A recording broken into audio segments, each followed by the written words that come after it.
প্রিয় এসএসসি 26 ব্যাচের শিক্ষার্থীরা, তোমরা অনেকেই আমাকে কমেন্ট করছো, ভাইয়া ত্রিকোণমিতি স্কিপ করলে কি হবে, বা 8 নাম্বার চ্যাপ্টারটা স্কিপ করলে কি হবে। দেখো ভাইয়া, তুমি যদি, তোমাদের তো অলরেডি শর্ট সিলেবাস, এখন তুমি যদি একটা চ্যাপ্টার স্কিপ করে যাও, তোমাকে হয়তোবা ওখান থেকে তুমি সিকিউতে পার পেয়ে যাচ্ছ, বাট এমসিকিউর ক্ষেত্রে তুমি কি করবা? তুমি কিন্তু দেখবা এমসিকিউতে ধরা খেয়ে যাচ্ছ, কারণ যেহেতু তোমার চ্যাপ্টার কম, সো প্রত্যেকটা চ্যাপ্টারই মোটামুটি টাচ করবে এমসিকিউর ক্ষেত্রে। আর সিকিউর ক্ষেত্রে তোমরা একদম পুরা নির্ভয়ভাবে থাকতে পারতেছো না যে অ্যাকচুয়ালি এখান থেকে দিবে কি দিবে না। সো এই রিস্ক নেওয়ার কোনো দরকার নেই।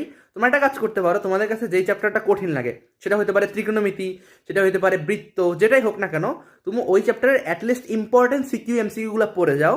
তাহলে দেখবা কি, যদি ওইখান থেকে দেয় ইম্পর্টেন্টগুলো থেকেই দিবে, তুমি অবশ্যই পারবা। আনইম্পর্টেন্ট বা লেস ইম্পর্টেন্ট যেগুলো, ওগুলো আহামরি পড়ার দরকার নেই যদি আহামরি কঠিন মনে হয় তোমার কাছে। যদি পারো তাহলে সবচেয়ে ভালো হয়। বাট তোমাদের কাছে একটা রিকোয়েস্ট, তোমরা কখনোই প্রত্যেকটা চ্যাপ্টার পড়ে যাবা, এটা ইনশিওর করবা, কখনোই আসলে মিস দিবে না কোনো চ্যাপ্টার। কারণ শর্ট সিলেবাসের ব্যাচের মধ্যে আমি সবসময় দেখছি প্রত্যেকটা চ্যাপ্টার থেকে কিন্তু টাচ করে, সেটা এইচএসসি বলো, এসএসসি বলো। সো অবশ্যই এই জিনিসটা তোমরা ফলো করে রাখবা, ঠিক আছে? আর এরকমই ইনফরমেটিভ ভিডিও পেতে আমার চ্যানেলটিকে অবশ্যই সাবস্ক্রাইব করে রাখবা। এবং তোমাদের ম্যাথ রিলেটেড আমি কিন্তু 2টা ভিডিও অলরেডি বানাই ফেলছি, একটা এমসিকিউ আর একটা হচ্ছে তোমার অলরেডি ওভারঅল সব ম্যাথ নিয়ে। তো তোমরা অবশ্যই আমার চ্যানেলে গিয়ে এটা চেক আউট করে আসবা।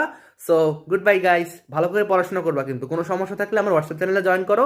আমি ওখানে অনেক রিসোর্সেস দেওয়ার ট্রাই করি, তোমাদের ডিসক্রিপশন বক্সে দেওয়া পিন কমেন্ট আমি দিয়ে দিব, এবং মাঝে মাঝে তোমাদের বিভিন্ন মতামত আমি নেওয়ার চেষ্টা করি। সো দেরি না করে এখনই জয়েন করে ফেলো।